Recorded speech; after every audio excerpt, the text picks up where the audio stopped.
Olá, cara. Eu gostaria de falar com você sobre algo muito importante: democracia.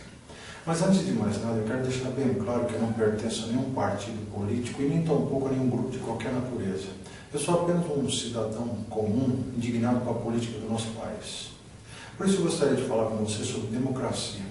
A democracia, ela foi reimplantada no nosso país no meio da década de 80 com a posse de Tancredo Neves. De lá para cá nós temos vivido um período tecnicamente democrático. Ou seja, desde então podemos escolher, através do voto direto, nosso presidente, nossos governadores, nossos prefeitos, nossos senadores da República, nossos deputados federais e estaduais e até mesmo nossos vereadores municipais. Escolher esses representantes do povo para governar o país é uma prerrogativa de um regime democrático. Mas democracia é só isso? Democracia é só ir lá no dia da eleição, na frente das urnas, escolher alguns nomes casualmente, votar nos caras, depois virar as costas e cuidar da própria vida, e só voltar a pensar em política novamente nas próximas eleições? Para responder esta pergunta, nós devemos levar em conta algo muito importante. Uma coisa é implantar-se a democracia em um país.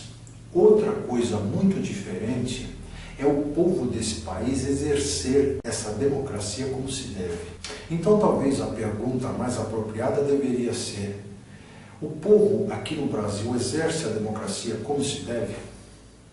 Quando nós pensamos nesta pergunta, o que nos vem à mente, a resposta que nos chega é não, né? É só nós olharmos os resultados das eleições, nós acabamos vendo uma série de fenômenos que nos fazem pensar que realmente as pessoas, elas não exercem a democracia aqui no Brasil como se deve. Mesmo porque se você perguntar para as pessoas depois de uma eleição municipal, por exemplo, qual foi o vereador que você votou? A maioria nem sequer se lembra disso.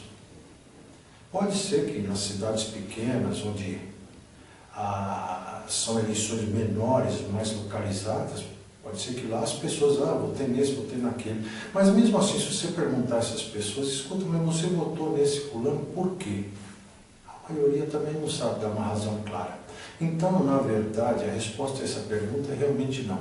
A grande maioria da população não exerce a democracia aqui no Brasil como se deve.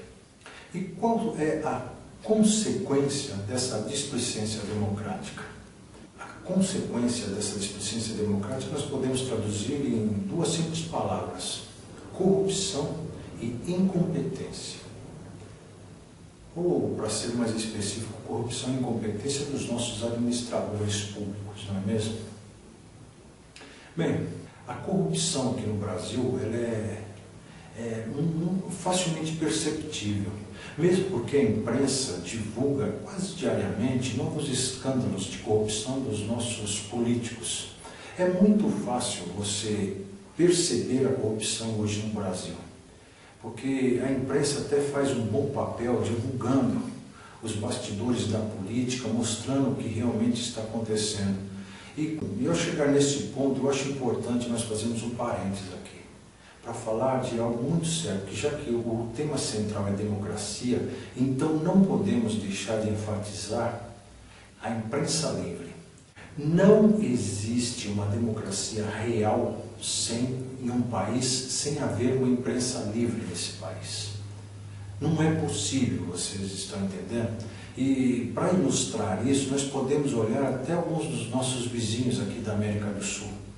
Alguns governos de alguns países aqui da América do Sul têm dominado a imprensa, têm censurado essa imprensa, têm amordaçado, têm cerceado a imprensa dos seus países. Então, esses caras, eles acabam se apossando dessa imprensa, então a imprensa passa a ser quase como um órgão de Estado, e toda informação que é passada para o povo são informações censuradas, são informações direcionadas para enfatizar as virtudes desses governos. E esses caras, esses governantes, eles são tão caras de pau que eles são capazes até de alardear para o mundo que eles vivem num sistema democrático.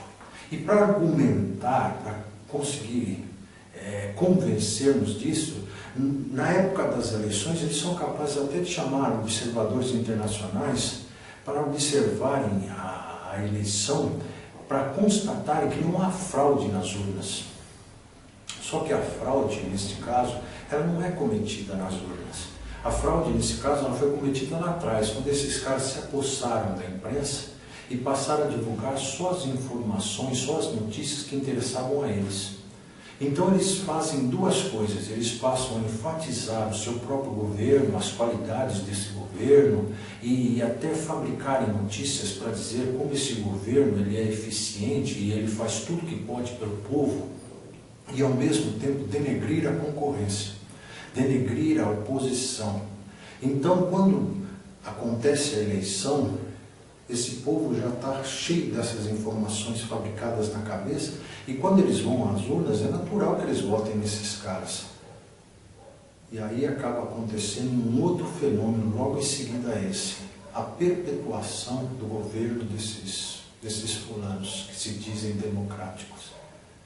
Então é necessário que nós entendamos isso perfeitamente. Se você ama a democracia, você deve lutar sempre por uma imprensa livre. Não há uma democracia legítima sem uma imprensa livre. A imprensa é fundamental para a democracia, a imprensa livre, a imprensa autônoma. Com isso, eu não quero dizer que a imprensa seja divina, seja perfeita, não é nada disso. O que acontece é que às vezes realmente tem alguns meios de comunicação que são tendenciosos, porque informação é poder. Então realmente tem alguns meios que se utilizam desse poder para impor às vezes a sua vontade, as suas opiniões, e às vezes as informações são tendenciosas. Mas só que numa democracia onde a imprensa é livre, geralmente há outros meios para se contrapor, outros meios de comunicação para se contrapor a estes. Então a população tem uma chance, pelo menos, de analisar as várias informações que chegam a ela para poder descobrir a verdade. Já num país onde a imprensa é dominada pelo governo, só há uma linha de pensamento, só há uma notícia, uma linha de notícias, e essa geralmente procura enfatizar o governo, procura favorecer o governo. Então esse é o primeiro passo para a democracia começar a deixar de existir no país, quando o governo se apossa da imprensa livre. O segundo é, como eu falei, quando esses governos eles começam a se perpetuar no poder. Aí, mesmo que haja uma democracia implantada nesse país, de fato não há uma democracia, não é uma democracia real.